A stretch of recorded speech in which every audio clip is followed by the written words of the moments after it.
Mr. Patrick Ewing, how you doing, sir? I'm good, Etan. How's everything? Man, I'm blessed. I'm blessed. Can't complain at all. Happy to see how the Knicks are playing. Doing great. I gotta tell you real quick. And I know I've told you this before, but I gotta tell you, my grandfather was the hugest Knicks fan that I have ever met and ever seen. Hugest Patrick Ewing fan. Everything like the world stopped when the Knicks played. He loved his Yankees, so the world stopped when the Yankees played. He loved the Giants. We would be in his apartment up in Harlem watching the games. And when I was back in Tulsa, after every game, our routine was we would call each other and we would talk about the game. You know what I mean? Like that was what we did all the time. So he would be so proud and so happy and smiling to see me interviewing you, especially right now after the Knicks won. So just wanted to tell you that. But talk to me, how does it feel to see the Knicks going back to the Eastern Conference final? How does that feel? First of all, let me say, I'm happy that I'm on. I came on. I've been a big fan of yours. Even though you was wearing the orange, and it was when I had the opportunity to work with you in Washington. I thought that was great.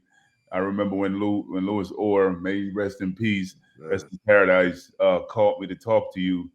I'm like, Lou, why you have me talking to a Syracuse guy? But I have nothing but great respect for Lou, so I definitely did it, and then got to have a great relationship with you. Seeing the Knicks back in the Eastern Conference Finals after all these years is great.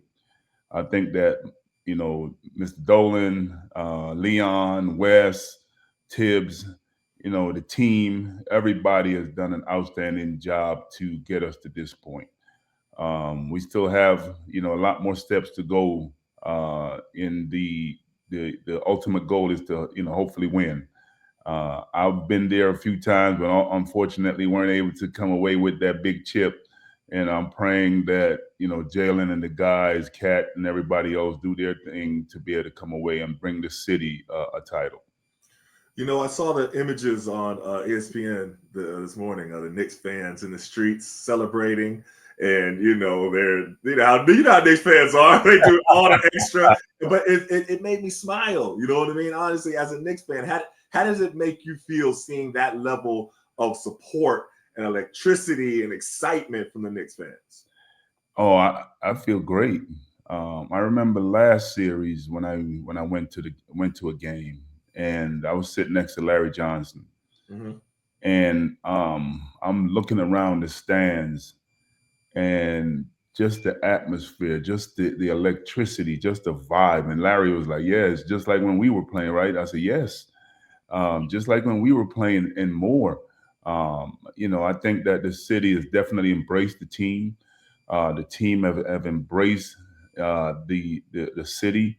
The guys, Jalen and his gang, they're doing an outstanding job of mirroring what the city is all about. It's not just about Wall Street. It's about everybody. It's about the hard hats, the guys on the street selling things. It's about Wall Street and all other businesses in the city. I just think they embrace or embody everybody in the city, and I think that they're showing it with their support.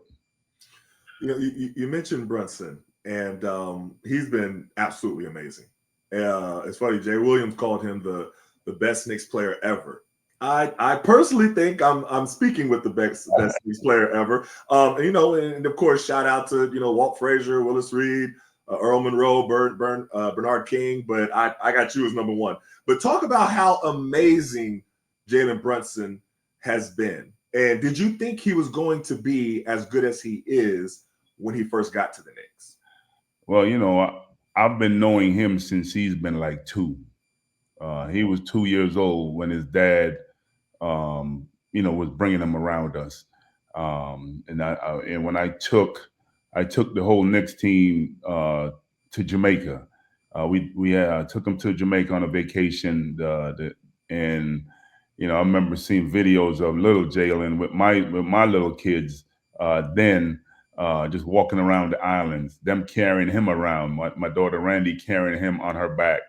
So I've been knowing them for a lot of years. And, when I was coaching at Georgetown, I told him after he was kicking my butt, I'm like, if I knew I was going to coach, one, and if I knew that you was going to be this good, I would have been recruiting you from back then. But no, I did not know that he was going to be this good.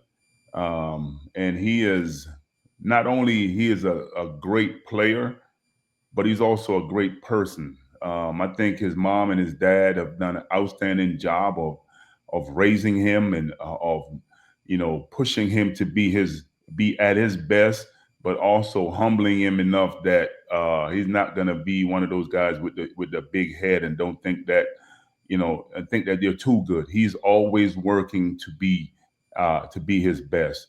And I'm there to support him. I'm there to give encouragement, give words of wisdom or criticism when it needs. That's just he and I.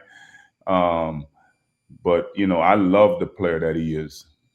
That's great. That's great. Now he's been really impressive.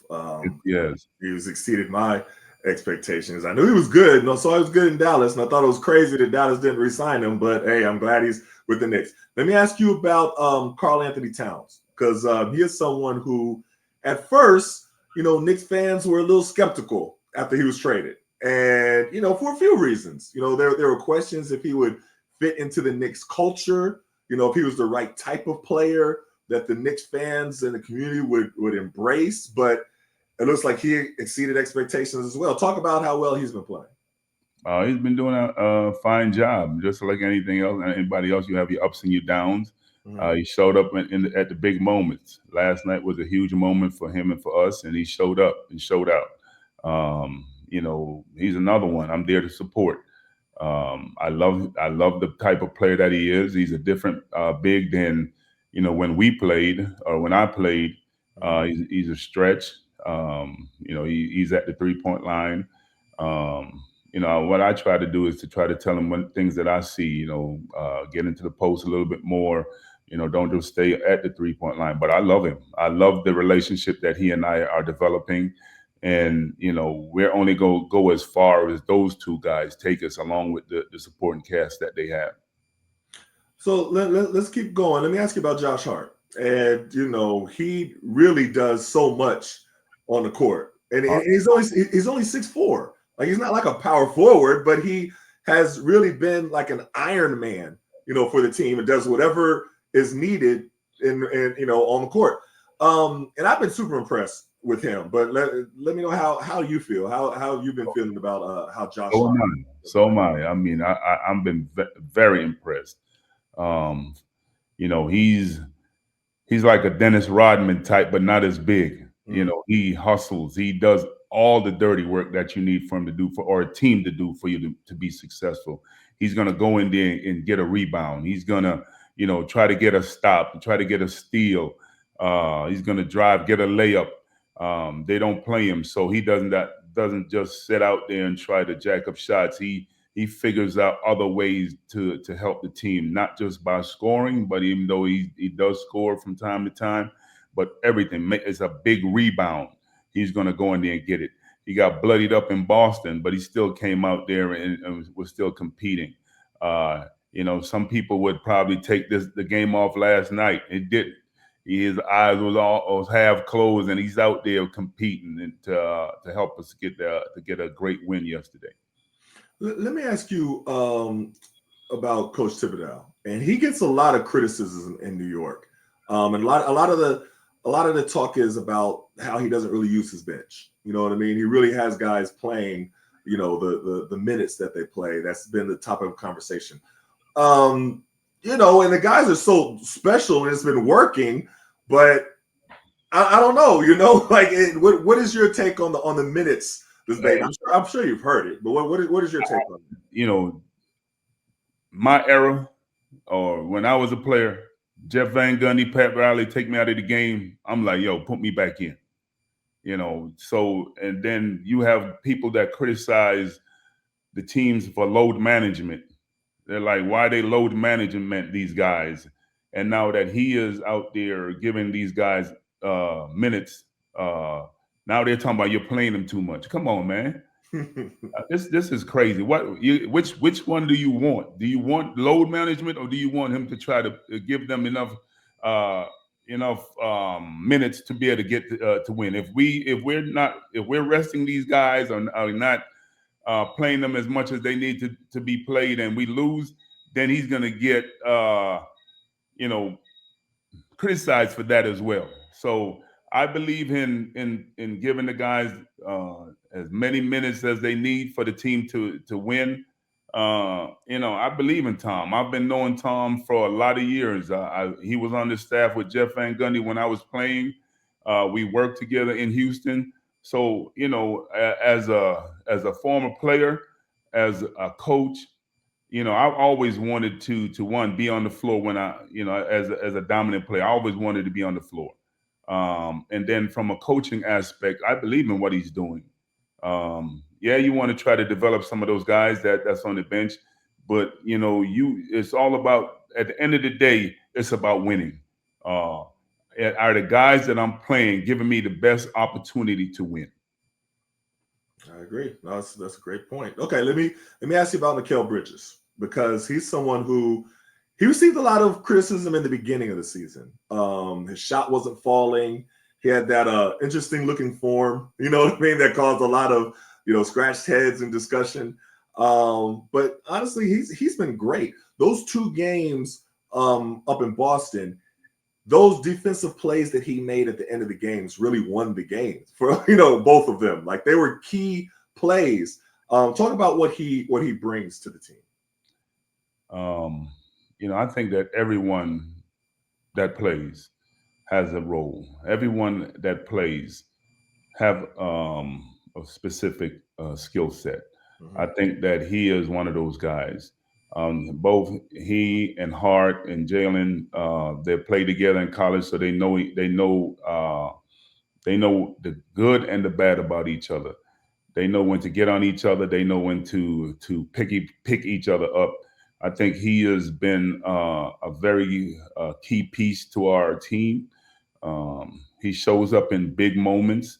I was with the team in Portland when we were down. He hit a huge shot to lead us to a victory. He's done it time and time again. And I always, I have this mantra: it ain't where you start, it's where you finish.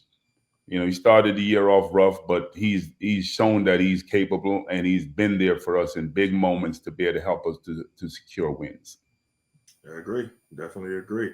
All right, and let me ask you about OG. He now, it's interesting when the Knicks traded for him. They traded R.J. Barrett and Emmanuel Quigley, and again, many Knicks were a little bit skeptical. I mean, those players, were really key parts of the team, and they, the city kind of embraced them. And then on the Raptors side, as Scotty Barnes was kind of taking over and becoming this phenomenal player, OG just wasn't really a good fit for them anymore. That's what I saw. So, but with the Knicks, he fits perfectly. And talk about how he fits with this team, with everything that he brings to the table. I think he fits fine with our team. I don't know what happened in with the other teams. Unfortunately, I wasn't around that much back then.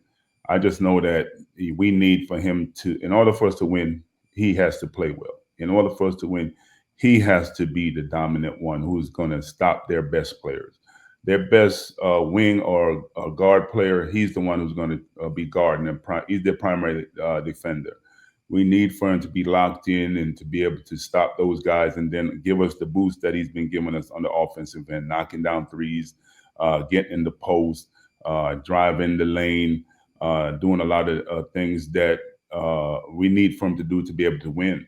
I love our team. Like I said when we first started, I think Leon and Wes have done an outstanding job of putting this team together, and it's shown. We're in the Eastern Conference Final. We haven't been there in like a decade. So since I played, so I'm very happy and very proud of the Knicks. I'm very proud of the organization for what they have done.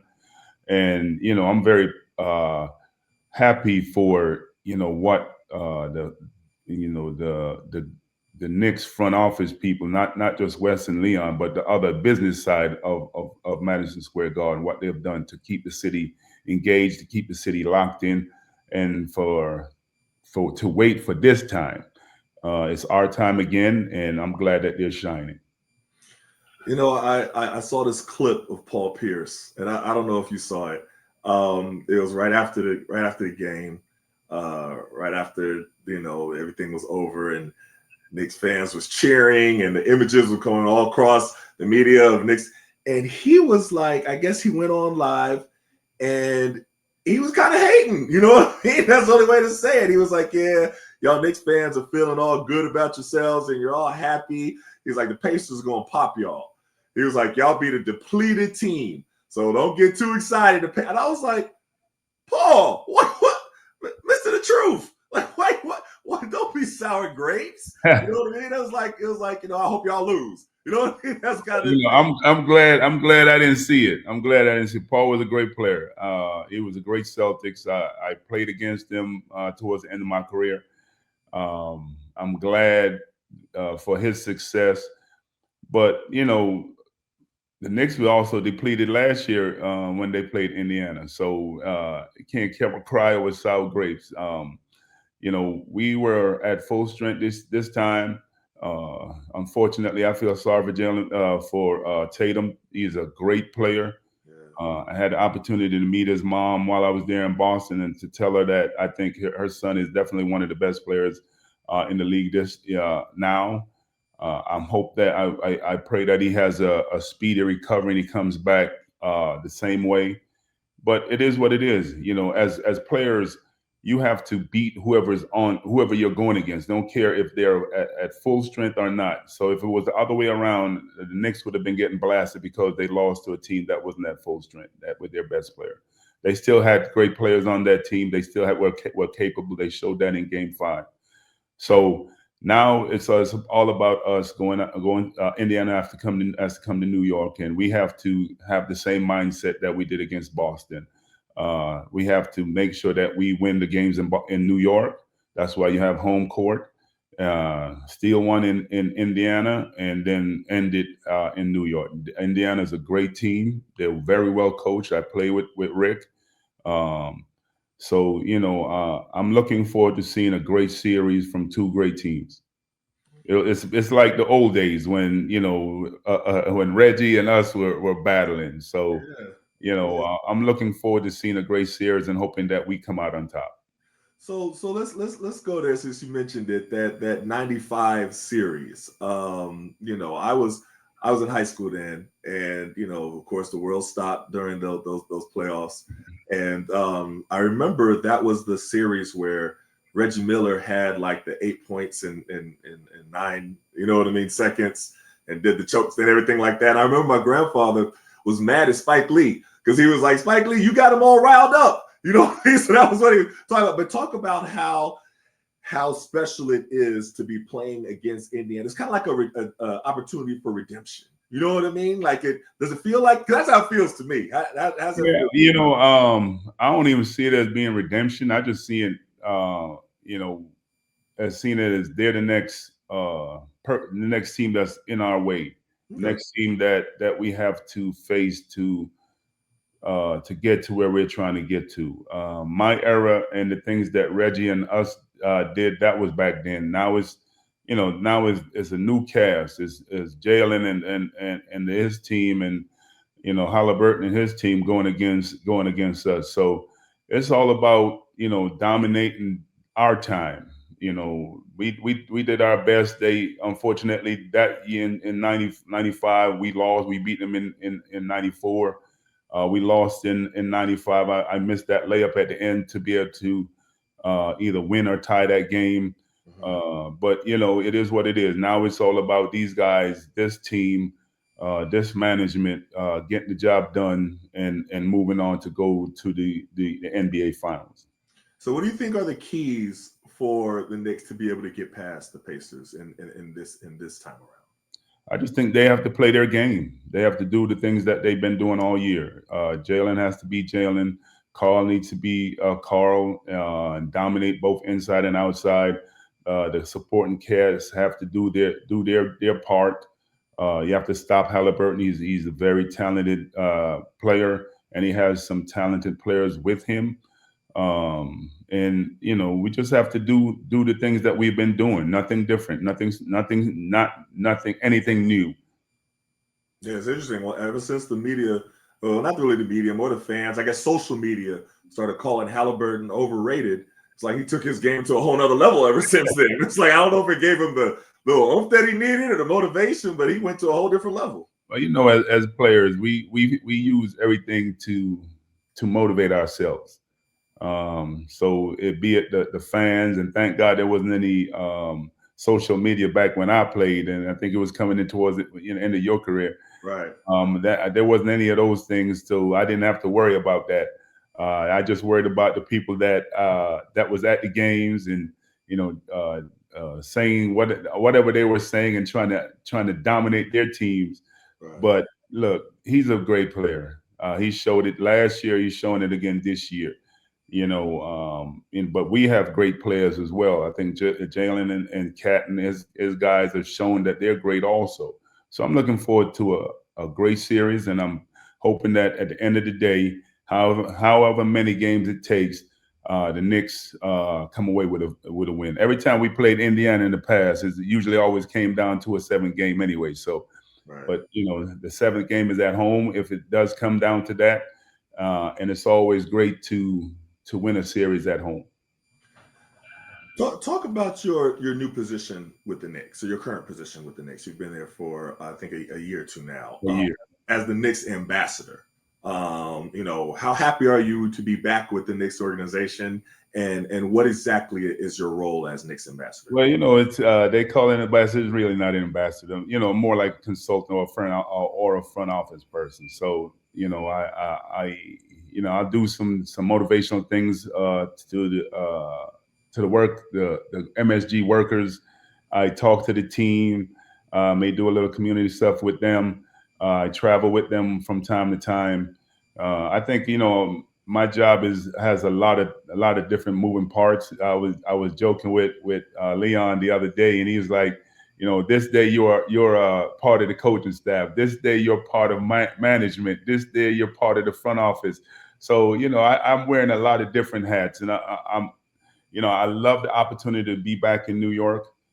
This is where it all started with my team. When I retired, I've always said that I'll always be a New Yorker and I will be a New York Knicks. So it's great to be back, and it's great to be a part of something great. Mr. Dolan has done an outstanding job with this team, and I'm enjoying the ride. Usually, I'm the one leading the charge, or driving the bus, but right now, I'm in the back holding on, just enjoying it, just like everybody else. It's funny because when you came and started coaching with the Wizards, and MJ brought you in when MJ came out of retirement, and the first question I asked you was, "What are you doing here coaching with us? Why aren't you with the Knicks?" and that's where I expected you to be. So it's great that the Knicks brought you in. I thought they should have a long time ago. But better late than never, right? You should have always been with the Knicks, in my personal opinion. Hey, it is what it is. I never knew what I wanted to do when I retired. I was given an opportunity by Michael to come coach with Doug Collins and those guys with the Wizards. Fell in love with coaching, and I did it for a lot of years. Still enjoying the process. Still, to me, it's just like playing. It gives me the opportunity to compete against whoever, even though it's not physically competing against as a player, I'm physically competing, trying to come up with a game plan that's going to dominate that team. And had the opportunity to coach you and the rest of the guys there in Washington, and learned a lot from Doug Collins, Johnny Bach, Larry Drew, and Brian James, and then went to Houston with Jeff Van Gundy. And that's when I worked with Tom and Steve Clifford, Andy Greer, some great guys, some great coaches. But it was a great learning experience for me. And I thought that all those years of coaching with all the coaches that I've coached with have helped me to be a good coach. It didn't work out for me at Georgetown, but it is what it is. I was given an opportunity. Unfortunately, at the end, I didn't win enough to be able to keep my job. But I look at it as a learning experience. It gets me ready for whatever comes next.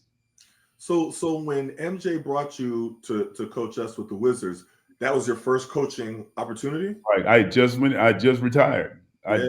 I came straight from playing to coaching with the Wizards. So what were the conversations with MJ and how did he say that he wanted you to coach, or did you approach him? Did he approach you? Like, how did that come about? We've been friends for a lot of years. So when I told him I was going to retire, but I was trying to figure out what I want to do next, because even though everybody talk about retire, we're still young. I'm going to retire it was 49. So I was still a young man. I didn't feel that I needed to just totally retire, just come home and just hang out with my kids and just do that for the rest of my life. I still had a lot of years to live. So we were talking that, and he's like, you know what? Why don't you come to the Wizards, try coaching? Johnny Bach was getting ready to retire. Yeah, try coaching. If you like coaching, you can be on the staff. When I started, I was in the back of the bench. If not, if I didn't like it, he'll move me to the front office, and I can try the front office. So he gave me an opportunity to learn how, what it was like being a coach. If I didn't like being a coach, I would have moved to the front office. Unfortunately, the situation happened where Mr. Poland and him part ways.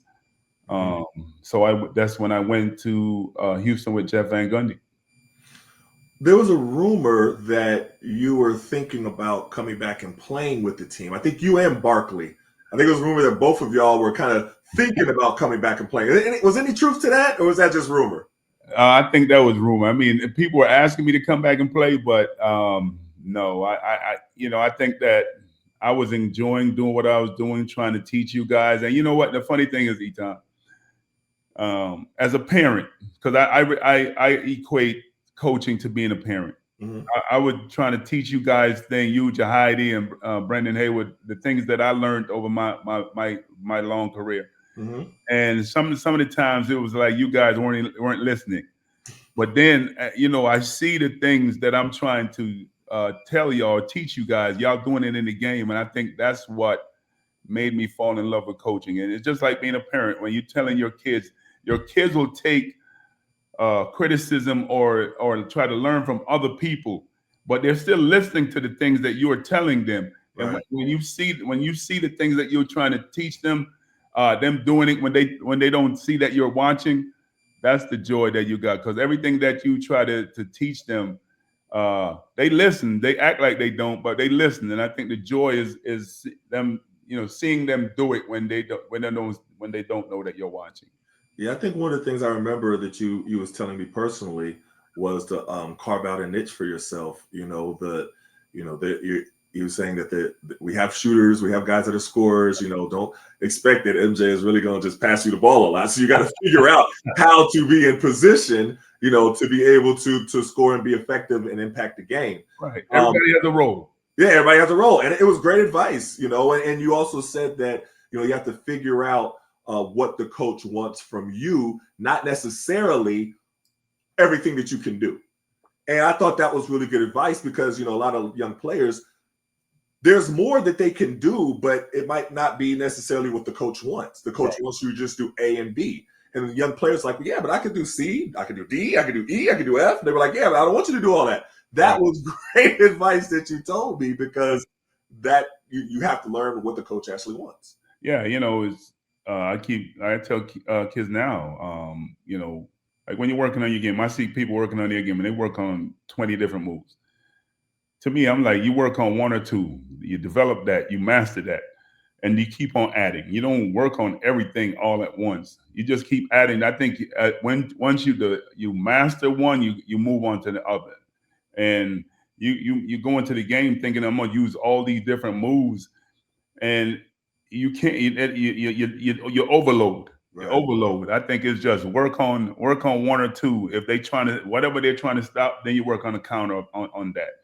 And you always got to do whatever the coach. He's the one put you in the game. He's the one taking you out of the game. So you have to do the things that, unless you are the star player, you got to do the things that he wants you to do to be able to for that team to be successful. And when he becomes more, he start trusting you more. Then you start adding or opening your playbook. Let me ask you, about the Wizards' years, because it was such a a special time. What impressed you the most about watching MJ? He was 40-something years old, coming out of retirement and doing everything he can for the love of the game, and playing with us. But he had been out for a while. Like, well, what really impressed you the most about watching him? Yeah, I mean, we were the same age. So we came out of high school together. We played together with the Olympics to win 2 gold medals, and battled against each other for a lot of years.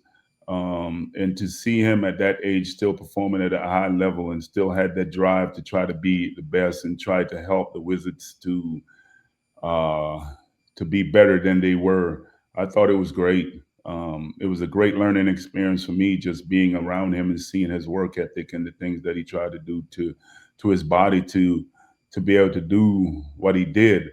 And then also just being around the younger guys, being around you, being around Brendan, being around all the other younger guys that we had on the team, and trying to teach you guys what it takes to be great. I think that was a great learning experience for me. And like I said before, I'm coming straight from playing, so my the lens that I had was just as new as sharp as anybody else. I don't think people really understand the pain that MJ was kind of battling through, especially that second year. And I kind of related it, to, I don't think that people understood the pain that you was battling through those last years with the Knicks, with your knees, and what you consistently had to push through. Talk about like that aspect of still, pushing even when you're in the enormous pain that you both were in. But just talk about the aspect for a little. I think no matter what sport you play, at a certain point you're gonna at a certain point of the year you're gonna be banged up. Football, at a certain part of the year you're gonna be banged up. Basketball, a certain part of the year you're gonna be banged up. So you have to have the mindset that in order to be successful, in order to be great, you have to do what you need to do mentally to prepare yourself. So you ice. People always talk about, they always see me with ice all over my body. You get treatment, you get in the weight room to do all the things that you need to do, prepare your body. So and at some point the body's gonna break down. I mean, the things that we did to our bodies was remarkable. The body weren't made to be running and flying up and down the court and jumping all over the place and banging with people. And so I think that when you come to that point, it was you do all the things that you need to do. You work at it. You block out the pain. But I wouldn't change that for the world. And I think Michael did the same thing. He jumped high, a lot higher than I jumped. But I would, in the mornings I would be in the weight room with him, see him in the weight room. We lived in the same building here in DC. So we would all go meet in the gym, and I would do my little workout. He would be in there with his trainers doing his lifting and stuff. But it was a great learning experience for me to seeing him continue to work at that high level at our age, and him, Oak, and myself to giving you guys the knowledge that we thought that we could still share with you guys to help y'all to be good. You mentioned the workouts in the morning, and he would have, I think he would call it the breakfast club. You remember that? Right. So it'd be all extra early in the morning, and y'all Yes. would get together and y'all work out. Talk to me about that, because and the reason why I'm asking is a lot of young players. There's a reason why the greats are great, and I think a lot of times young players see the end product, or they see the highlights, or they see the videos and things of that nature, but they don't know everything that goes into them being that great. Right. So talk about the Breakfast Club and actually what that routine actually was. Yeah, it's all about getting in the work that you need, getting in there. The young guys that he would bring along, giving them dropping the tidbits that they need to do to be great. Him, getting himself focused and to be able to perform at a high level. The body sculpting, the body work. To be able to withstand that physical abuse that you're about to put your body through. So I think it's for him is getting himself in the right physical shape, and then the guys that he brought along, the older guys, the younger guys, to give them the little tidbits that they need to do to be great. I think that you look at Kobe. Kobe was the same way. I remember working in Orlando and him calling and saying that he was on vacation with his family, and he wanted to get in the gym, and we told him he can only come in when there's no one else there, none of our players there. He would come in at 5 a.m. He's on vacation 5 a.m. getting his work in. MJ the same thing. He comes. We would go to doing our work at the gym over at the Ritz-Carlton, and we work out, go back into our apartment, shower, and head to work. I just think that, to be great, everybody makes sacrifices to try to reach their goals. Even when you reach them, I think that work can't stop. That work has to continue to go, and I think that's what drives great players to be great, is that they're not satisfied. They can continue to do things that they have to do to be able to be successful. Another thing I was really, because I was young then, so I was just kind of watching and observing. You notice I was really kind of quiet around the team. Right. So I was watching. But one of the things I noticed about MJ was that he was really a student of the game. So he didn't just, hoop. Like he studied players, and before we're playing against someone, he could break down all of the tendencies of all the players, like 1 through 12. Right. Like even to the guys that didn't even really play that much. Like he knew all of their strengths, all of their weaknesses, what they like to do, the area of the court where they like to catch the ball. I thought that was really impressive. Like talk to me. I mean, he had that type of a mind. He studied. He was a student of the game. It's not just about him having the raw talent to be good. Everybody who plays in the NBA have the raw talent, but to separate yourself from everybody else, you have to have the knowledge. So he combined the knowledge of the game, of his sport, along with his physical attribute to be great. And I was sitting and watching and listening to a lot of the things that he was trying to teach the young guys. What you need to do. This is what he likes to do. This is how you stop him. Mm-hmm. Giving y'all the scout report from his perspective, not just from as the coach's perspective, but from his perspective. And some of you guys took it. Some of you guys resisted it because some guys they don't want to hear from. They didn't want to hear from him. But I think he was a great player, a great teacher. And he tried to give the tidbits that he had learned and things that he learned to be successful, trying to pass it on to the next generation. Just going a little further in being a student of the game, and tell me if you remember this. He would always ask who's reffing the games. And so they would tell who's reffing, and he was like, that ref, he likes to call hand checking. So we have to be a little bit more careful when we're playing defense, because if you put your hand up there, he's going to call it. Or he would say like, okay, that ref, he's real sensitive. So if you're going to contest a call that he made, you have to go up to him a certain way. So, you have to either put your jersey over your mouth, but you can't look like you're trying to show him up, because then he's going to blow the whistle really quick. But he knew every single ref and their tendencies. I told you I was young watching. I was just like, wow, he knows every single ref. Like, well, like I said, you have to be a student of the game. In every sport, you have to learn. You have to learn the refs because they control it. They can also control the outcome of the game. So you have to know how to talk to them. We try to tell kids, everybody refs differently. Some people let you get away with a little bit more than others. Some have to know who that ref is. You have to know who's gonna call it tighter. You also got to know who has a short fuse, like you're gonna have a short fuse and tee you up real quick. So those are all things that you have to learn as players, no matter which sport you play: basketball, baseball, football, because these refs are an integral part of every sport. And you have to learn how to communicate with them. And I think it's all about communication. So he learned that, how to communicate with them, when to curse them out when he thinks he messed up, or who he can curse out from what time. And, also, to let them also pat them on the back when you think they did a good job. So he learned that from a young age, and he tried to communicate that to you guys. I saw, and I picked up a lot from him, and it's all about communication. You're 100% correct.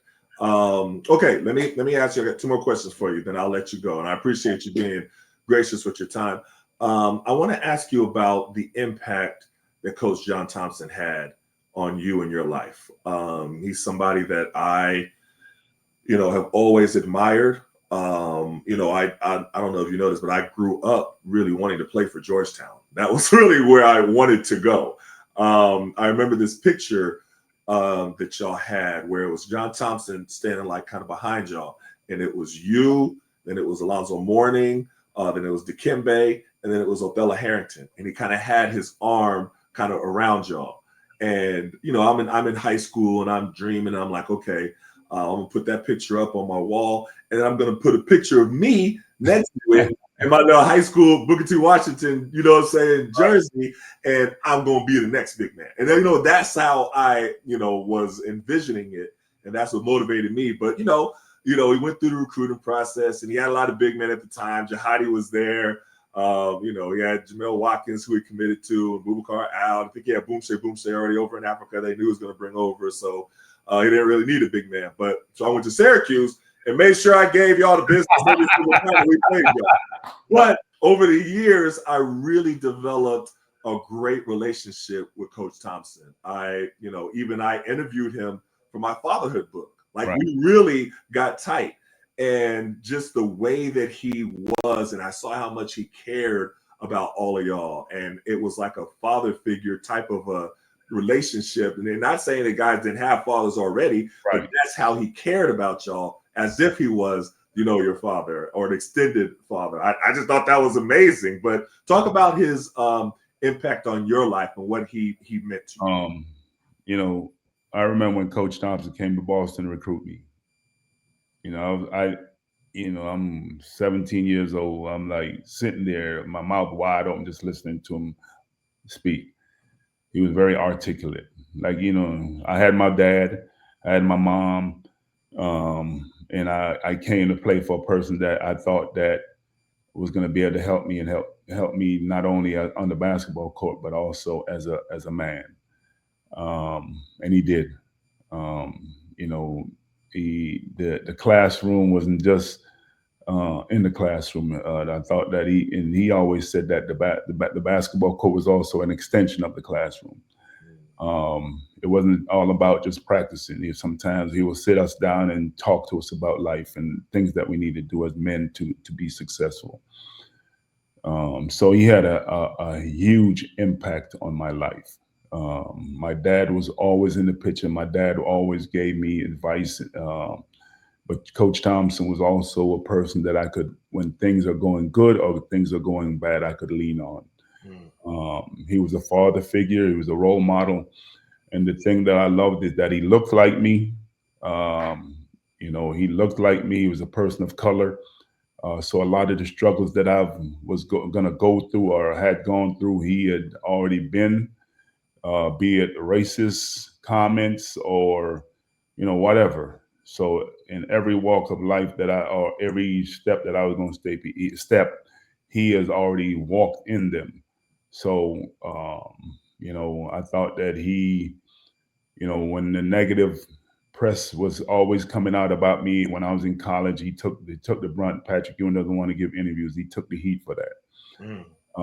But I think the relationship that we developed over the years, the close bond that we had, gave me the opportunity to become the coach at Georgetown. I was coaching in Charlotte under Steve Clifford. I was his head first assistant. Okay. And he called me when they fired his son and told me I need to call Jet DeJoy, the president at Georgetown, and try to get an interview. At that time, I thought I wanted to be an NBA head coach. That was my goal. I was trying to be an NBA head coach. And he's like, they have not given you an opportunity there yet.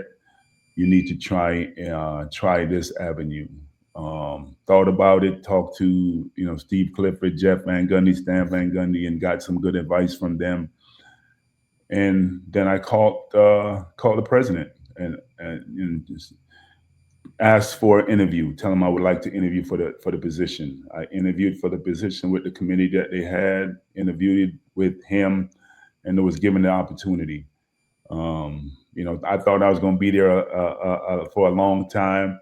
Unfortunately, at the end, it didn't work out. It's all about, if you're not winning, the next guy. I always tell people, if you're a coach, you get hired to get fired. So, one door open, one door closes, another one opens. Right. So that door closed, and I was given the opportunity to come back to the Knicks, and I'm enjoying it. It's a great time to be a part of the Knicks. I think they're doing an outstanding job. But just learning the things that Coach Thompson told me from day one as a freshman to getting the job with the Wizard is that, you don't take this opportunity lightly. The same way you tackled being a great player, that's the same way you have to do as a coach. The work ethic. Show everybody that you're not just there as to be just hangers on. You're gonna get up early. You're gonna do the work that needed to be done, and you're not just there hanging out. And I think that's why I got the opportunity to coach with Jeff Van Gundy in Houston, because he was doing TV at the time. And when he came in, he saw that I was still putting in the work. I'm not just there hanging out. So he saw that I still had the same work ethic. And I think if it wasn't for Coach Thompson, talking to me about that, then when I got I would not have had the other opportunities that I've had. Wow, that's amazing. So definitely an honor to have known him. Yes. I still miss him today. It's funny. I'm going through my voicemail on my phone, and I came up to one of his. And it brought back a lot of great memories. Yeah, definitely. So I'm gonna ask you one last question, and I'll let you go. So I definitely, like I said, I appreciate you being generous with your time. And I want to ask you about Dikembe, and he was such a beautiful human being. That's how I would describe him. Right. Me and my wife Nicole, we grew close with his wife and his family. Seen his son grow up. He's at G-Tech now, or at least was last year. Right. Rooting for him, and Dikembe, he would always encourage me because I would see him a lot. He's at every event, so everything that happens, he's there. Whether it's with President Obama, and he was a surrogate for Obama for both terms, just as I was. So I would always see him, and he would always really encourage me and say, "Hey, I read this article that you wrote, and it was really great. Keep writing." Or I saw this that you posted. Keep talking the stuff that you're talking. Or I saw you perform in this place. Or I saw you do this speech. Like every single time, like you followed, and I was like, "Oh, that's dope." Dikembe Mutombo was really like, following me like that. But he was so encouraging and just the nicest human, and really wanted to give of himself and help everyone. Right. You know what I mean? Like help mankind, like help across the globe. And that's the type of person he is. But talk about your relationship with your close friend, Dikembe Mutombo. I had a great relationship with him. Both he and Alonzo. We call ourselves brothers from another mother because we were like that. I had a brother. He was a lot older than I was. And then, I had these young guys that I tried to mentor when they were in school. And then, we developed a great friendship, a great relationship, over the years. We would take trips together. Dikembe brought us to Africa with Basketball Without Borders. I just think that the humanitarian that he was, the things that he did to give back to his native land, Congo, the things that he did, the role model that he tried to be. He was, like you said, he was always there for everyone.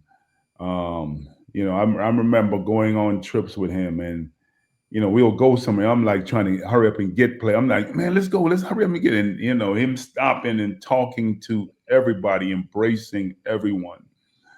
I just think he was a remarkable human being, and he is definitely missed. I look at, I have pictures of him in my home, and it brings back tears when I see him because, he was a great player because I've seen him when he first started and how he developed into the player that he became. And he was a great humanitarian. I see all the things that he done both here and back home to help the human being, help human beings. And for him to lose his life at this early age, it was sad. But sometimes the man upstairs calls us home when he wants to, not when we want to. But he's definitely missed, and I think his family definitely misses him. He was a great person. He was a great friend, and I definitely miss him every day. Yeah, it's interesting. I was just talking about it with my daughter, because my daughter plays volleyball as yours do. We ran into each other on the volleyball. Yes. And I told my daughter Imani, because she blocks shots sometimes, and I said, hey, you should do like this, like Mutombo. She's like, Daddy, don't nobody do that. Do that. I was like, okay, but it's just the impact that he has.